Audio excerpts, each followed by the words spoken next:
12 kilometre দূর থেকে গ্রামের ভিতর এই কুড়ির দোকানটাতে আমাকে দধি খাওয়ার জন্য নিয়ে এসেছে। আমরা কিন্তু মেইন উপজেলাতে থাকি, সেখানে কিন্তু দধি মিষ্টির দোকানের অভাব নাই। তারপরেও কেন 12 কিলোমিটার দূরে এসে 500 টাকা কেজিতে দধি খেতে হচ্ছে সেটা আজকে আমি আপনাদের জানাবো।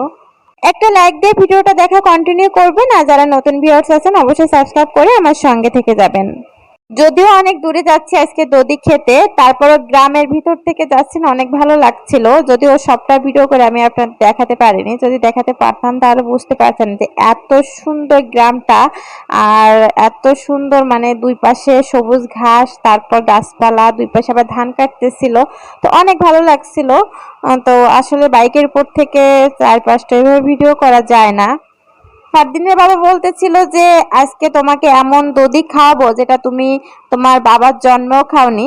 তবে দধিটা খেয়ে আসলে আমার সেটাই মনে হয়েছিল যে এত মজার দধি আমি আগে কখনো খাইনি। এখানে আসার পর দেখি দোকানটা বন্ধ ছিল, তো ফারদিনের বাবা বলতেছিল পাশের বাসাটাই হয়তো এদের হবে। তো দোকানদারকে ডেকে নিয়ে দোকানে আসলো, আসার পর এখন হচ্ছে দধি নিবে। তার দোকানটা দেখে আমার একটা আশ্চর্য লাগতেছিল, এত বিখ্যাত দধির দোকান যদি এরকম হয়, আর এই হলো সেই দধি। তো এই দধি কেন এত বিখ্যাত বা এত মজার সেটা আমি আপনাদেরকে বলবো।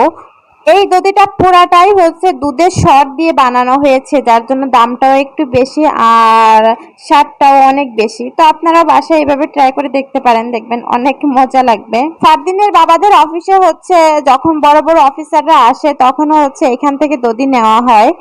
আমরা না অনেক সময় বাহিরের জিনিস দেখে হচ্ছে ভিতরের জিনিসগুলো নির্বাচন করি। বাহিরের জিনিস যদি খারাপ হয় তাহলে ভাবি ভিতরের জিনিসটা হয়তো খারাপ হবে। যেমন মানুষকেই দেখেন, যদি কোনো খারাপ ড্রেস আপ বা কোনো মানুষ দেখি, তো আমরা ভাবি যে এই মানুষটা হয়তো গরিব বা এরকম কিছু একটা। এই দোকানটা তো আপনারা দেখলেনই যে গ্রামের ভিতর একটা ভাঙাচোরা দোকান। আমি প্রথম যখন দেখেছিলাম তখন তো অবাক হয়ে গেছিলাম যে আসলে কি এই দোকানের দধি এত মজা হবে। তারপরে ভাবলাম এত কষ্ট করে যখন এসেছি 1 কেজি নিয়ে যাই।